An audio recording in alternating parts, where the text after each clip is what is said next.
Hello and welcome to the Comic Cave. I'm Ramsey, aka Captain Away, and today I'm looking at the 2011 to 2015 series Green Lantern: New Guardians. It's all about Kyle effin' Rayner. This comic is, just this comic. He doesn't have any kind of super cosmic importance or anything. Not really, anyway. Not that he's not important at all. After all, after Hal effin' Jordan went all full-blown cape-wearing supervillain Parallax, occasionally sans cape, and destroyed the central battery on Oa, killed the Guardians of the Universe, and pretty much the rest of the Green Lantern Corps, for a good long time there, Kyle Rayner was the only Green Lantern around. 10 years. His ring would be a special one that could overcome the yellow weakness that proved such a problem to other Green Lanterns, and instead of it finding him, like usually happens with the rings, it was brought to him by Ganthet as the, at the time, last surviving Guardian, who chose him with the very spirit-inflating words of, "You shall have to do." Ganthet, the motivational speaker. But Rayner certainly would do, gaining enough power to restore the central battery, the Guardians, and the Green Lantern Corps as he unknowingly played host to the entity known as Ion, the green willpower equivalent to the fair entity, Parallax. In fact, if it hadn't been Jeff Johns' solitary goal to return Hal Jordan to the top of the Green Pyramid, Kyle would probably still be considered the greatest of the Green Lanterns. So it's probably not surprising that he would be given his own book once DC's New 52 kicked off, a title that would continue an idea Jeff Johns had only vaguely explored prior to the New 52 of a group of quote-unquote new Guardians. As we saw in my War of the Green Lanterns video, that group had consisted of the heads of the various Lantern colors, except with Carol Ferris repping the Star Sapphires and Hal Jordan, of course, there for the GLC. Now in the New 52, Kyle will replace Hal, and the team will be comprised of a notably different group of individuals, so let's get on to meeting them as we take this away.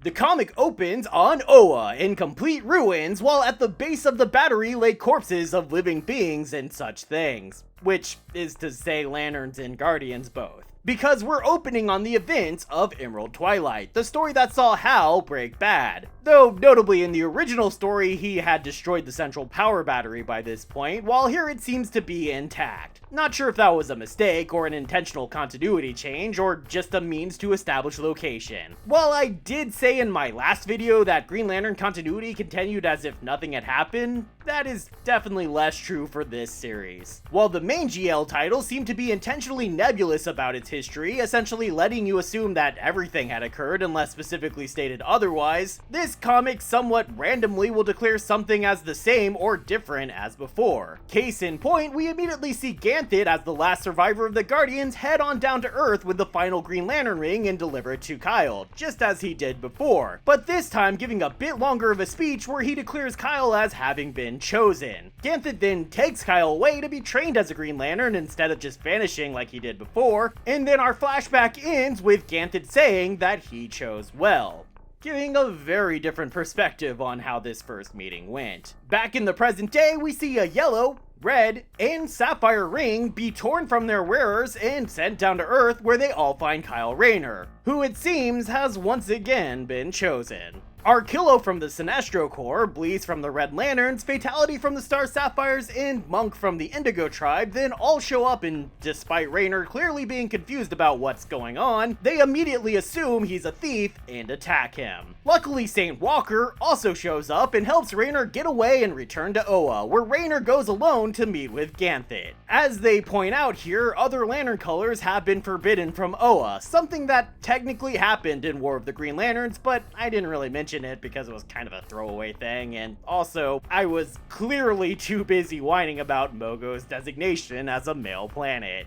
I just have questions, okay?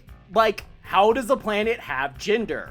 Are there male planets and female planets? We call Earth Mother Earth, so is Earth a female planet? Can Mogo and Mother Earth get it on and have little baby planets? Is that where planetoids come from? Is there Mogo/Mother Earth fanfiction?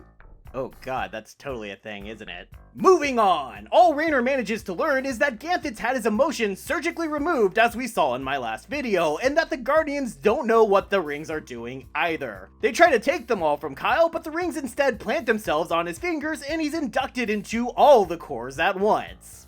Which I would expect to look a lot more like a pride flag than whatever this is. Kyle can't take the power of all the lanterns at once, and the rings just explode, all except his green ring, which has now warded itself from even its creator Ganthet, and the orange ring, which turns out to actually be an orange construct named Glomulus.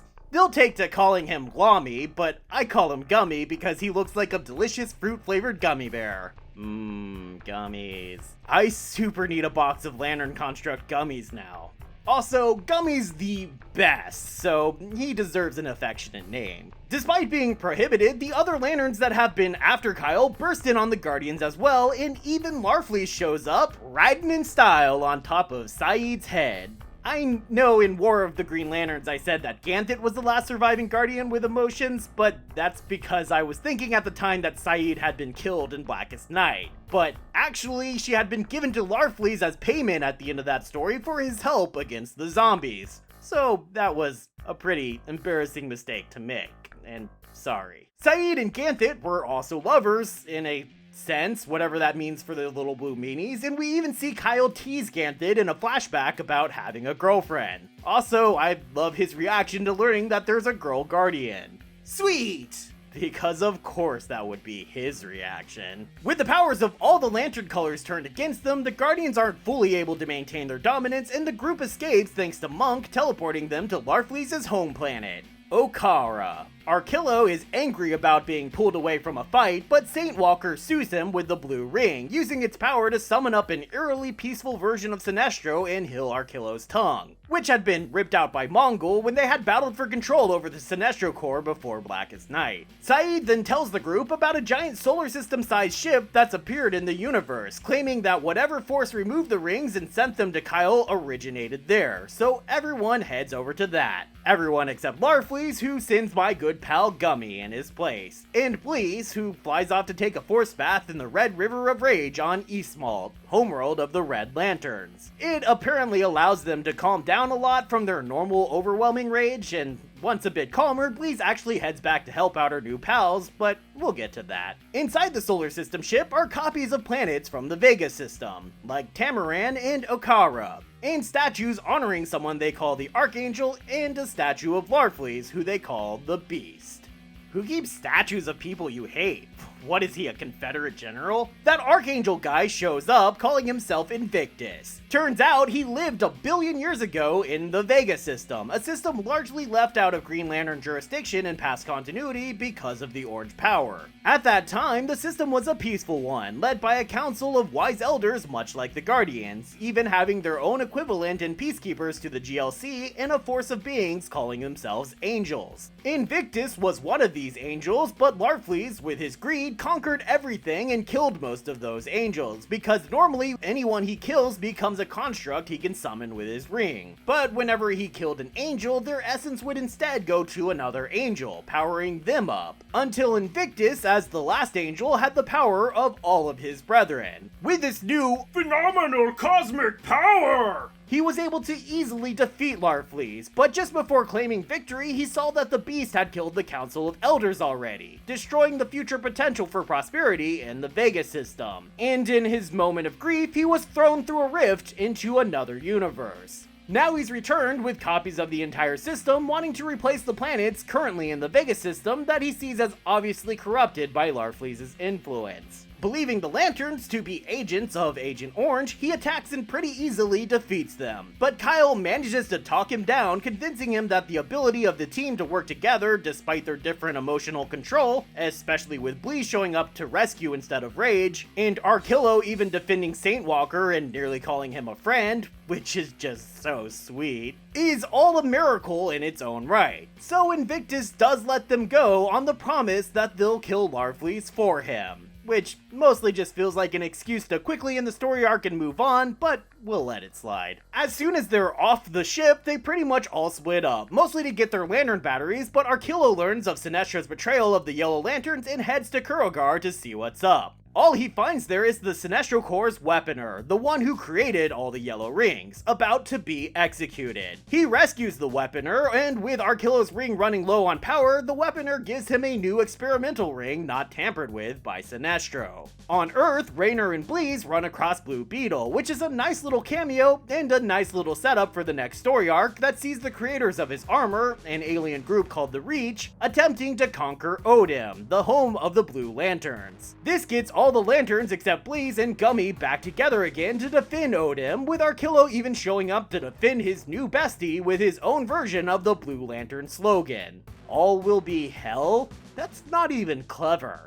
Oh, Arkillo, a man of words you are not. But their efforts prove to be too little and far too late, and the Blue Lanterns are forced to flee their home. Convinced that it was Larfleeze that sold out their once hidden planet, St. Walker finally pushes the group to get back to the main story and go to attack Larfleeze. But Agent Orange knew they'd be coming and knows they made a deal with Invictus, thanks to Gummy accidentally ratting on them. It's okay, Gummy, I forgive you. See, Kyle, he is your friend. He's refusing to attack you even though Larfleeze is forcing him to.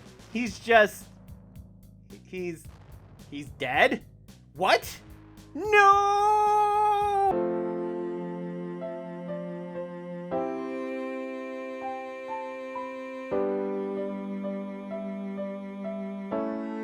By the end of the fight, though, it's revealed that Larfleeze was never really any more aware of what was really going on than any of the new Guardians. Turns out it was Saeed behind everything. It seems she felt the emotions being ripped out of Ganthet from a universe away. And knowing that her soulmate had lost his soul, she lashed out, ripping the rings away from weak members of every corps and sending them to the one person who also loved Ganthet, Kyle Rayner, who sees Ganthet as a father figure, especially since he never knew his own father. It's at this point that Invictus shows up, having grown impatient with them, and decides to attack Larfleeze head on. Most of our new Guardians are willing to let Invictus kill him, but Kyle manages to talk everyone into working together as a team to actually help Larfleeze. Though they're still unable to meet Invictus and share strength, Kyle realizes that the supposed Archangel draws his power from his galaxy ship, and has Monk take the weaponer to move the ship away from Akara. Without being able to draw power from his ship, Invictus just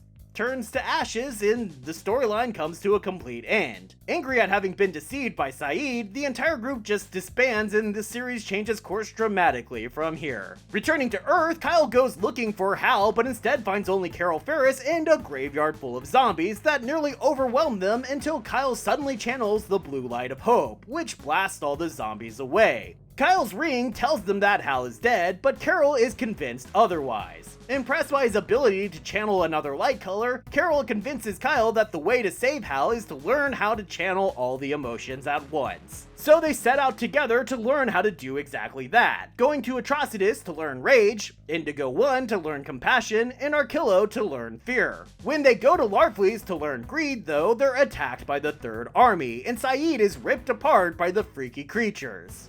Freakshures? Creachies? No. Kyle did manage to get greedy before leaving though, so with only love left to learn, they head to Zamoron, home of the Star Sapphires, where the Zamorons attempt to help him with his love problems. That sounds wrong, but just go with it. Get your mind out of the gutter.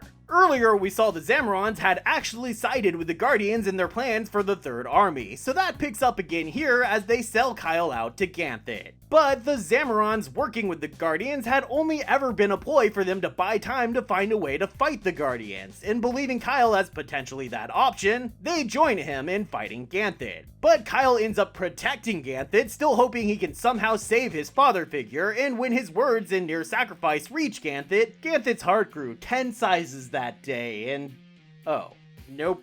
Ganthet actually just uses the opportunity to kill Kyle. That's probably bad. Only Kyle, somehow still alive, forgives Ganthet for his betrayal, and that show of love for the Guardian, even after this, unlocks the final light for him and Kyle levels up into the White Lantern. The white light then obliterates the Third Army on Zamaron, and Ganthet flees in terror.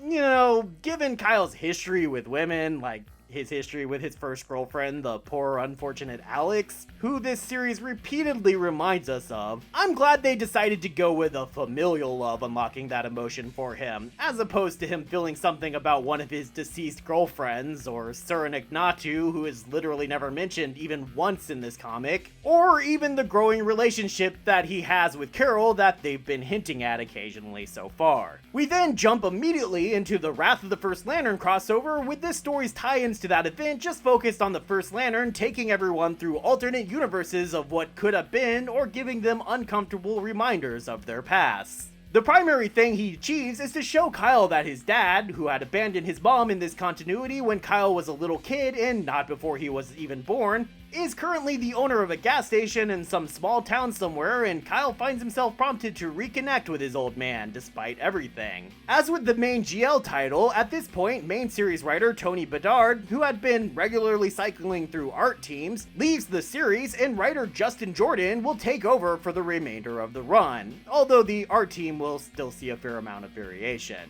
By this point, the series has completely abandoned its original premise, and the new Guardians of the title become the Templar Guardians, the ones that had been trapped in the Chamber of Shadows with the First Lantern. They want Kyle to lead them around the universe so they can get used to being around people again, but while Kyle initially refuses, Hal manages to talk Kyle into taking the job while they fight some space sharks. I mention this mainly because space sharks will become a bit of a running joke in the series, and even get mentioned in an issue of Green Lantern Corps for some reason. I'm not entirely sure why they thought space sharks were that funny, but, you know, it's fine. I mean, they're no street sharks, am I right? The first thing Kyle and the new Guardians, well, the new Guardians?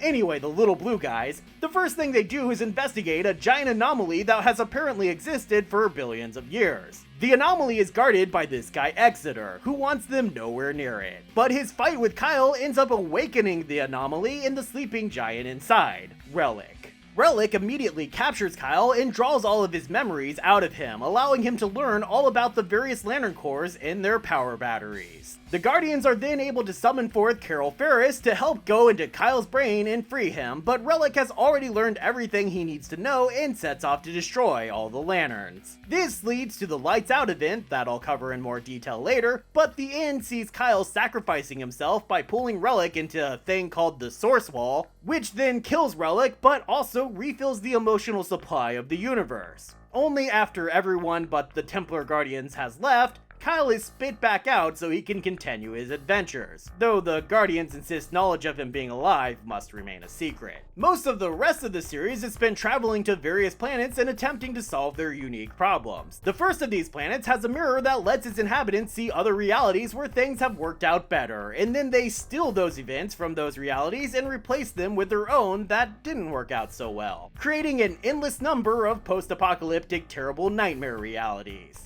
In a reflection of the Ursula K. Le Guin story, The Ones Who Walk Away from Omelas, everyone on this perfect world must at some point walk through the mirror and see the destruction they've caused, and decide if their perfect world is worth it. But when they reveal this to Kyle, some people from one of those other worlds ends up fighting back, and Kyle, Carol, and the Guardians are forced to take sides to try and protect everyone. The next story sees them helping Exeter, as the people of Exeter's homeworld have had their minds taken over by a warmongering arms dealer in a story I think was supposed to serve as a prequel to the upcoming Shadow Market story in Green Lantern Corps, but instead just kinda ends with the dealer being stopped and more insinuation that Kyle and Carol are somehow falling in love. I'm not really sensing a connection there personally, but okay guys. Next they find a planet where the people worship Zahal, best known as the goddess of Tamaran. And Zahal herself does show up to prove both her existence and her power. But so do these guys called the Godkillers. The Godkillers explain that Zahal was once a regular Tamaranian, until a group called the Makers found her and experimented on her until she became the fire goddess she is today. She then went around the universe converting planets that worshipped her into paradises. But when the Makers returned to attack one of these planets, Zahal returned to not only destroy the Makers, but also inadvertently completely devastate the planet. The survivor of this devastation is the leader of the Godkillers, who calls himself the First Free, and he proceeded to forge armor and weapons for his army that can defend attacks from gods and kill those gods. They try to kill Zahal, but she survives the attack, so they fall back on their plan B, simply going around the universe killing all of her followers. Okay, yeah, those guys are definitely the bad guys here. Carol senses that the First Free has a love for all of his followers that binds him to them, and she uses that link with Kyle summoning up indigo powers to teleport every one of the Godkillers everywhere in the universe all at once to the former home of the Blue Lanterns without their weapons or armor. The team will soon then run across these makers themselves, who have kidnapped one of these newest guardians, Quaros, and when they attempt to rescue Quaros, they learn that the makers were some simple life form that Chorus had experimented on long ago, evolving them. But then he went away to go guard the First Lantern for eternity, and the creatures were left to their own devices. Following in their creator's lead, they strove to continually grow and create, resulting in them performing experiments like the one that created Zahal. Quaros, who has been split apart and attached to devices on the Maker's ship, proceeds to sacrifice himself using what appears to be a mother box to destroy the Maker's ship after sending Kyle, Carol, and the other Guardians to safety. We then get the Godhead crossover, which I'll go into more later, but for now I'll say that it's revealed during this crossover that the White Lantern contains something called the Life Equation, a sort of ultimate weapon and ultimate expression of life. This life equation forms the basis for the remaining story of this series, which sees an evil, messed up looking version of Kyle appear and try to take over his life. This guy will be called Oblivion, and was formed from all of Kyle's doubts and self-loathing when he came in contact with the life equation during that point where he had supposedly died at the Source Wall while fighting Relic. I'll explain more of what that sentence actually means when I cover the Lights Out event. Basically, what you need to know is while Kyle essentially has the power of life itself, Oblivion exists as his complete opposite and wants to essentially eliminate all life. Essentially the Black Lantern to his White Lantern, though they seem to intentionally be dodging around the concept that he might be related to the Black Lantern Corps in any way. Probably because he's a character that actually did exist before and this is his New 52 reimagining. To defeat Oblivion, Kyle does the classic Green Lantern move of splitting his rings into 7 rings to create a White Lantern Corps, which also splits up the life equation so that no one person has the full equation anymore. He keeps one ring, another goes to that Exeter guy, and 4 others go to some characters introduced in this final story arc. The last one Kyle saved for Carol, planning to give it to her later in case his plan to defeat Oblivion failed, but she refuses the offer and so it instead is sent out into the universe to find some hosts that we don't see. And as far as I can tell, this is just forgotten about altogether, so no one ever sees it. Because the series ends suddenly right here, so that the Green Lanterns can all vanish, leaving only Hal. And that brings us to the breakdown.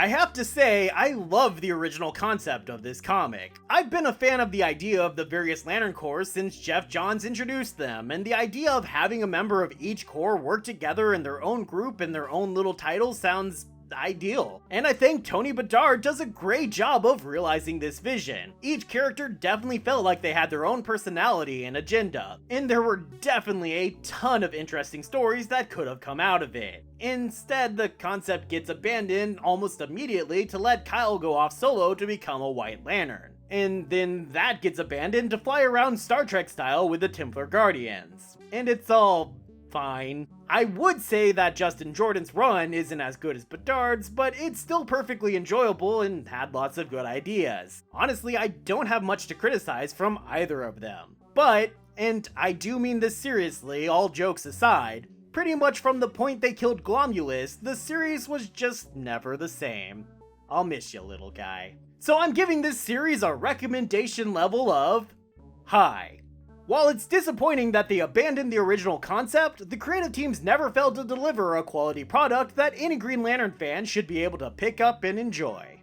The collected editions get 2 Green Lantern rings, 1 Blue Lantern ring, 2 Indigo Lantern rings, and 1 White Lantern ring.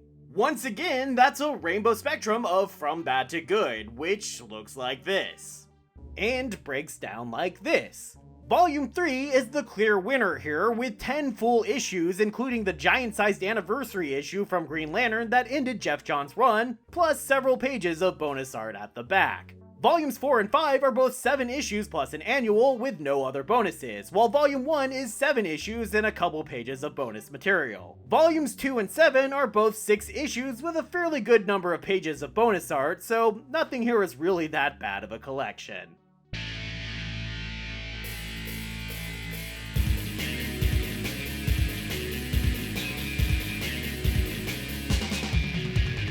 Thanks everybody for watching, and I hope you enjoyed this video. That's video number 2 down on the Green Lantern series from the New 52, but we still have plenty more to go. Definitely the rest of May is going to be Green Lantern stuff, and while I might break things up over the summer a bit, I'll probably get around to all the remaining Lantern stories in the New 52 sometime this year. So whether you enjoyed this video, or are hoping to see those future videos, or want to see some past videos, or you just like clicking buttons, then make sure to click the like and subscribe, and I hope to see you next time, right here in the Comic Cave.